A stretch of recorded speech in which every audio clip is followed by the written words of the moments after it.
Comment échapperez-vous au jugement de l'enfer? Première partie. Matthieu chapitre 23, verset 33. Le Seigneur Jésus n'était pas toujours affable avec les gens. Il pouvait tenir des propos très cinglants à l'égard de certains pécheurs. C'était le cas des pharisiens, à qui il dit en Matthieu chapitre 23, verset 33, « Serpents, race de vipères, comment échapperez-vous au jugement de l'enfer? » Jésus apostropha les pharisiens en les traitant de serpents voués à la perdition. Vous êtes une bande de vipères condamnés à l'enfer. Il y a ici un sujet d'importance que nous n'avons pas encore abordé et qui aura maintenant notre attention. Il s'agit de l'enseignement de Jésus sur l'enfer, du terrible châtiment de l'enfer. C'est un sujet délicat, controversé à certains égards, qu'il faut traiter avec circonspection. Lorsque nous pensons à l'enfer, immédiatement plusieurs questions viennent à notre esprit. Par exemple, l'enfer existe-t-il vraiment? S'il y a un enfer, pourquoi existe-t-il et à quoi sert-il? L'idée d'un endroit où les gens sont condamnés à souffrir perpétuellement par le feu ne s'accorde pas avec notre compréhension de Dieu. Comment un Dieu qui se dit rempli d'amour peut-il instituer un tel lieu de souffrance? Une discussion sur l'enfer ne peut pas se faire sans parler de la notion de justice. Dans chaque société, on retrouve toujours un système plus ou moins développé de justice qui établit des règles de conduite entre ses membres. Chaque société fixe ainsi ses propres règlements et lois. La violation d'une loi entraîne une sanction dont la sévérité est normalement proportionnée à la gravité de l'offense. La punition peut prendre plusieurs formes. Un travail dans la collectivité, une somme d'argent à payer, un court séjour en prison, un emprisonnement à vie, ou encore la peine capitale dans certains pays. En l'absence d'un système judiciaire, il serait difficile de maintenir l'ordre social. Essayez d'imaginer pour un instant un pays qui ne punit pas les crimes. Vous pouvez commettre autant de mal que vous voulez et on ne vous posera pas de questions. Rien ne sera fait pour sévir contre vous. Il n'est pas difficile de comprendre qu'un séjour dans un pays semblable serait très dangereux. Vous voyez que pour rendre la justice, il faut qu'une punition puisse être appliquée à ceux qui ne respectent pas les lois de leur société. Ceci est vrai autant pour la justice humaine que pour la justice divine. Sur le plan spirituel, l'enfer est nécessaire dans l'exercice de la justice. Il est la destination finale de ceux qui seront punis pour avoir transgressé la loi de Dieu. Dieu n'est pas seulement un Dieu d'amour, il est aussi un Dieu juste, un Dieu de justice. Car Yahvé est un Dieu de justice, nous lisons en Ésaïe chapitre 30, verset 18. La justice et l'équité sont la base de son trône, déclare le psalmiste en psaume 89, verset 15. L'amour sans la justice peut se corrompre. C'est la justice qui empêche l'amour de se transformer en fornication, de dériver vers l'adultère. La justice rend l'amour fort, saint et pur. La justice étant un trait de sa personne, Dieu ne peut pas faire autrement que de condamner le péché et de punir ceux qui le commettent. La croyance qu'un Dieu d'amour ne peut pas punir le mal ne tient pas compte du fait que Dieu est aussi saint et doit faire ce qui est moralement juste. Nous avons vu dans la dernière leçon qu'il ne permet pas au mal de se multiplier indéfiniment. Il a fixé une limite. Au-delà de cette limite, il le fait cesser. Et l'enfer met fin au mal en l'éliminant. L'enfer est-il une réalité ou est-il le fruit de l'imagination humaine? Pourquoi devrions-nous y croire? Ma réponse est simple. Nous devons croire à l'enfer parce que Jésus fait clairement mention de son existence. Le mot enfer, Gehenna, apparaît 12 fois dans le Nouveau Testament, dont 11 fois dans l'enseignement du Christ, 7 fois en Matthieu, 3 fois en Marc et 1 fois en Luc.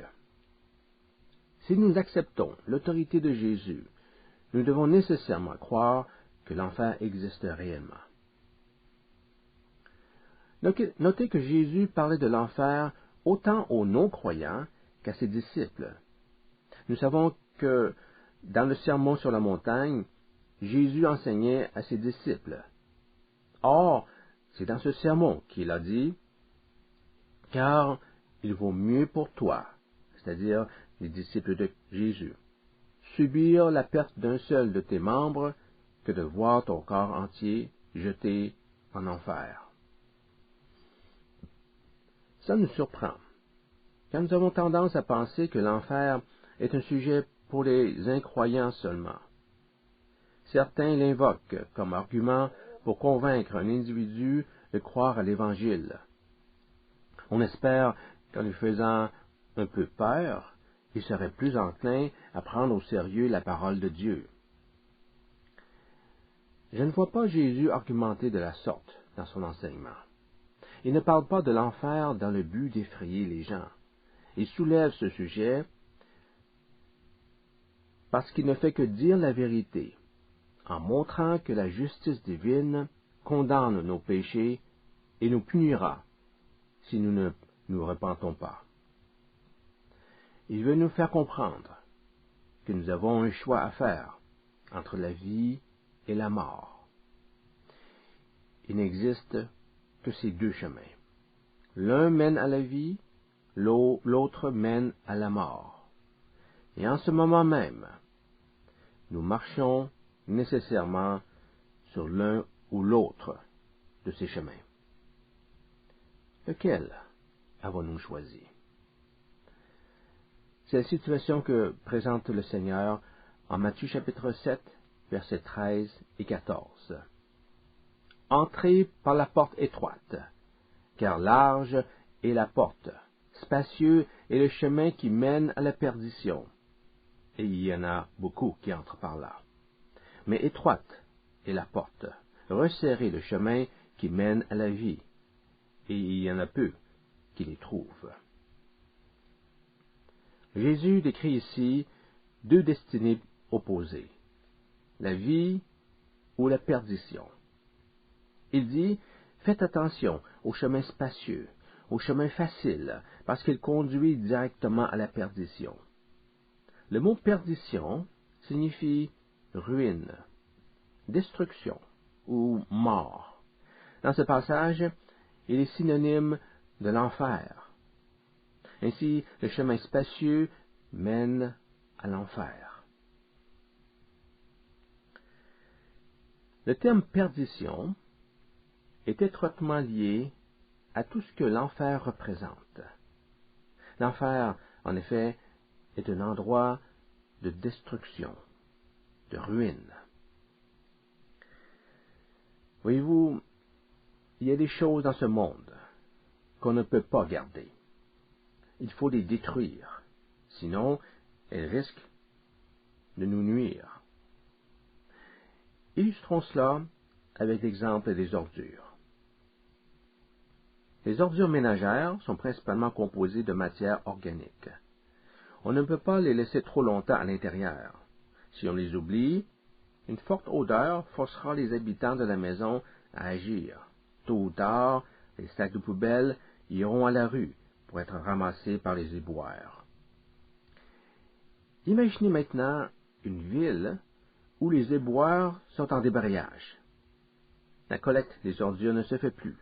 Jour après jour, des sacs remplis de déchets s'amoncellent à l'extérieur à un rythme inquiétant. Puis, les animaux affamés s'intéressent à ces sacs. Espérant trouver de la nourriture, ils les déchirent. Imaginez les microbes, les parasites qui peuvent se propager un peu partout par leurs actions. Les ordures deviennent alors une menace à la santé humaine. C'est ce que j'avais à l'esprit en disant que certaines choses doivent être éliminées. Si vous ne faites rien, elles deviennent un danger. À cet égard, il vaut la peine de s'intéresser à l'origine du mot « enfer ». Le mot « enfer » est la traduction française du mot grec « Gehenna ». Et « Gehenna » dérive de l'expression hébraïque « Ge ben Hinnom », qui signifie « vallée du fils de Hinnom ». Gehinnom est devenu Gehenna. La vallée de l'Hinnom est un profond ravin situé au sud et à l'ouest de Jérusalem. Elle est mentionnée la première fois en Josué, chapitre 18, verset 8. Elle est surtout connue comme un lieu maudit où se pratiquait le sacrifice des enfants. Durant le règne de Ahaz et de Manassé, les Israélites faisaient passer leurs enfants par le feu en offrande au dieu Moloch. 2 Chroniques, chapitre 33, verset 6. Jérémie, chapitre 7, verset 31. En Jérémie, chapitre 19, verset 6, Dieu annonça que la vallée de Hinnom s'appellera vallée du carnage, à cause du grand nombre de corps qui seront brûlés après le siège de Jérusalem.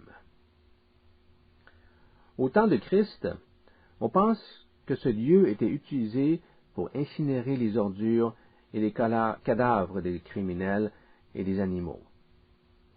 En entendant Jésus prononcer le mot « Gehenna », il est fort probable que les gens avaient immédiatement en tête l'image d'un dépotoir où les détritus sont détruits par le feu et la vermine. Je le répète, il y a un phénomène de destruction qui se produit en enfer. Les ordures doivent être détruites. Si elles ne sont pas éliminées, elles deviennent un danger pour nous. À la limite, elles peuvent nous détruire. Il en est de même du mal. Un Dieu de justice ne peut pas permettre au mal de s'étendre librement. À un moment donné, il doit être enrayé et éliminé. Et l'enfer est l'instrument que Dieu a conçu pour exécuter cette tâche. Il est important de comprendre que le mal ne peut pas exister de lui-même. Le mal existe dans la mesure où il y a des personnes pour le commettre, des personnes qui accueillent l'iniquité dans leur vie. Il n'y aurait pas de mal s'il n'y avait personne qui pêche. Alors si Dieu doit éliminer le mal, il doit intervenir auprès de ceux qui font du mal. La décision d'éliminer le mal entraîne nécessairement l'élimination des pécheurs. Sauf dans une situation. Dieu peut effacer le péché en le portant sur ses épaules. C'est la raison pour laquelle Jésus est mort sur la croix. Lorsque nous nous repentons, le sang du Christ nous purifie de nos fautes et nous épargne la condamnation.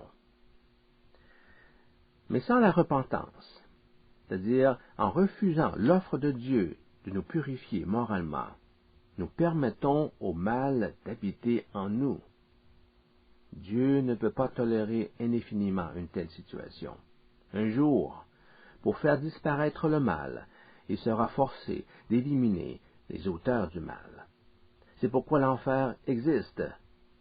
L'enfer est comme un incinérateur spirituel, si vous me permettez cette comparaison, qui empêche la pollution de l'univers par le mal. Vous voyez que l'enfer est un instrument essentiel pour assurer le maintien de la justice dans notre monde. Ceci étant dit, je m'empresse d'ajouter que Dieu ne désire voir personne aller en enfer. Il l'a clairement exprimé dans l'Ancien Testament déjà. Ézéchiel, chapitre 33, verset 11. « Je ne prends pas plaisir à la mort du méchant, mais à la conversion du méchant qui change de conduite pour avoir la vie. » Dieu ne souhaite pas la destruction de qui que ce soit. Au contraire, il veut notre conversion. Il veut nous donner la vie. Dans sa première lettre, l'apôtre Pierre affirme que la patience de Dieu attendait à l'époque de Noé. 1 Pierre chapitre 3 verset 20. Et il attend encore aujourd'hui pour donner à tous les hommes l'occasion de se repentir. Et en 2 Pierre chapitre 3 verset 15, l'apôtre écrit « Estimez que la patience de notre Seigneur est salut. Considérez la patience du Seigneur comme une preuve qu'il veut votre salut. Dieu se donne tout le temps possible, mais sa patience a une limite.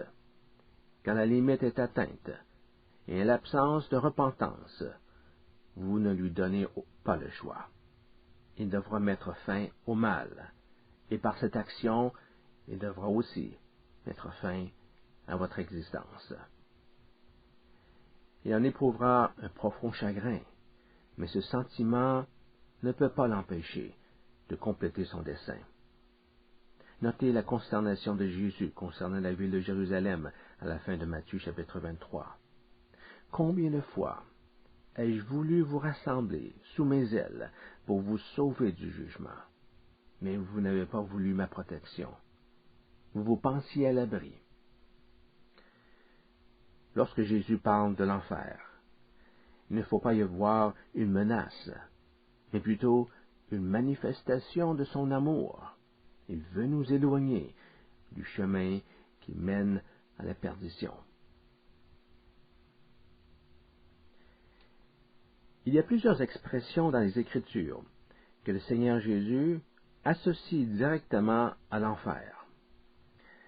Nous allons en étudier 3. Vous connaissez sans doute la première.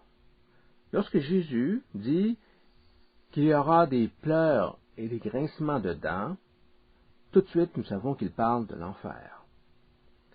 Cette expression apparaît 7 fois dans les évangiles, 6 fois en Matthieu et 1 fois en Luc.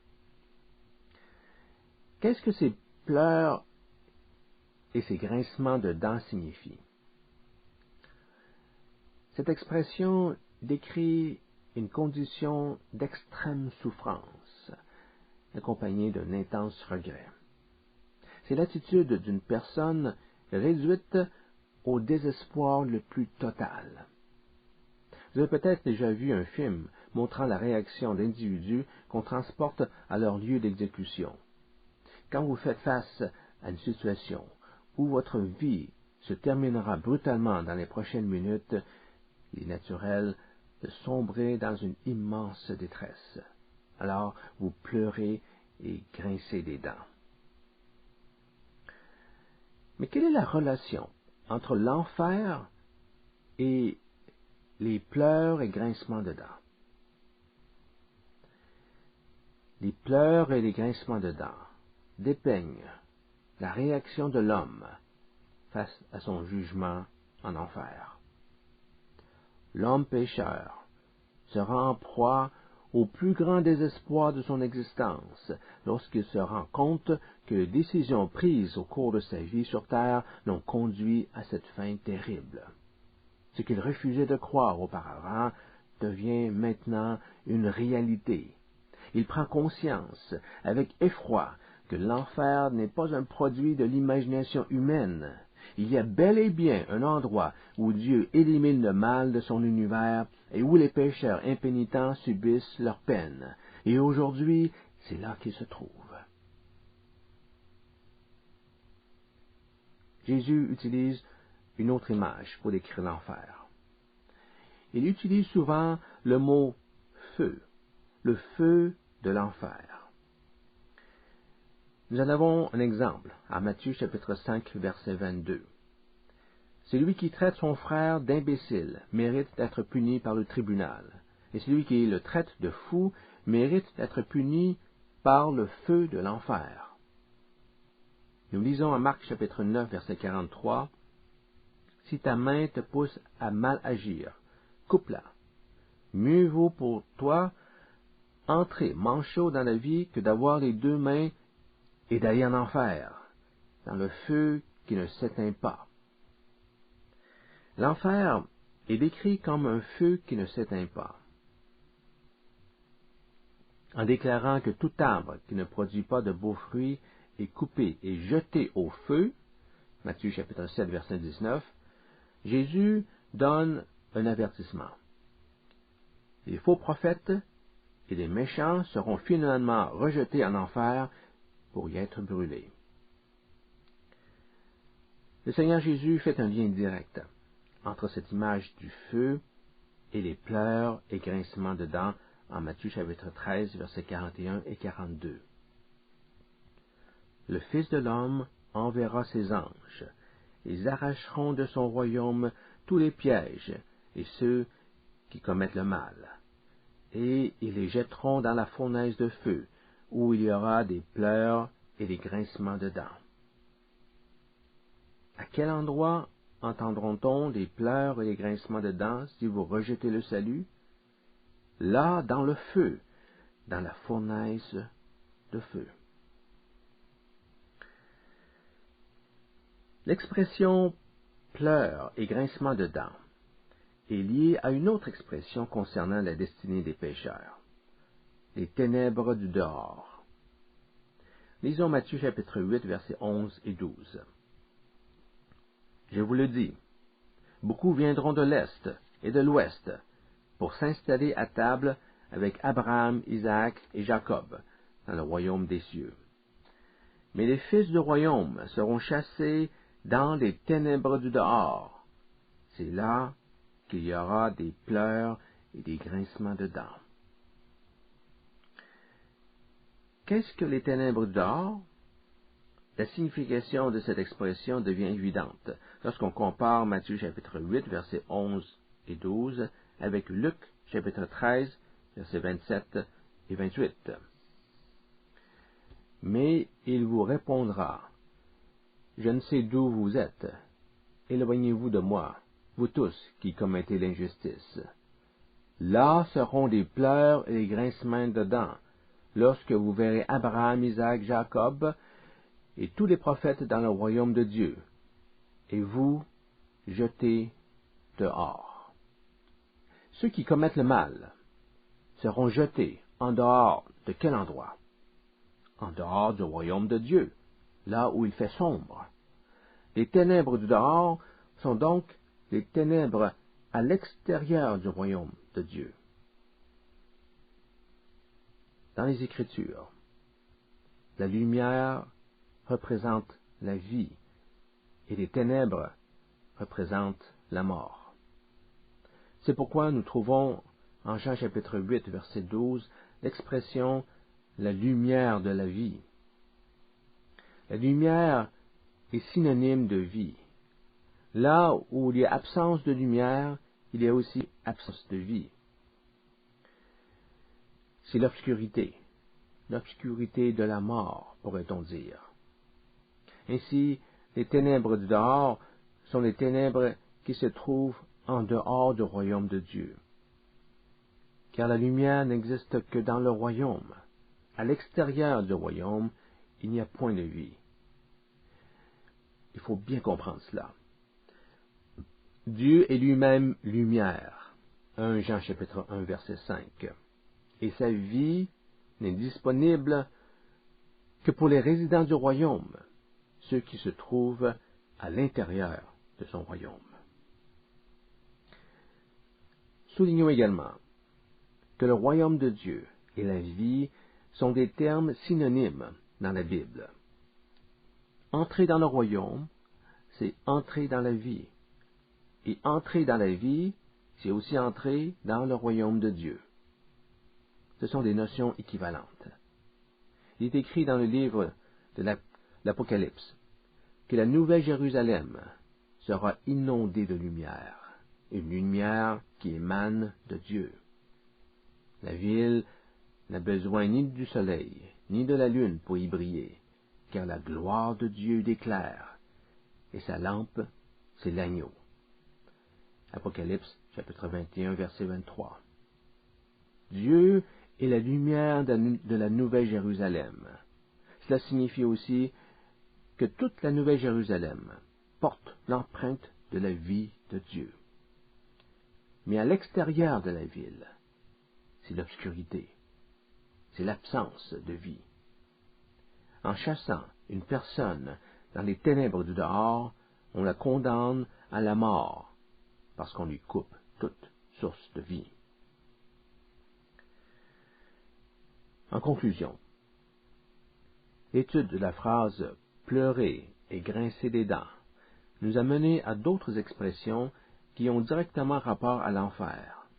Jésus a parlé de la fournaise de feu et des ténèbres du dehors. Les images sont différentes, mais la signification reste la même. Que vous arrive-t-il dans le feu de l'enfer? Vous êtes consumé, vous mourrez. Que vous arrive-t-il dans les ténèbres, à l'extérieur du royaume? Vous n'avez pas de vie, vous mourrez. Nous continuerons à discuter de l'enfer dans notre prochaine leçon.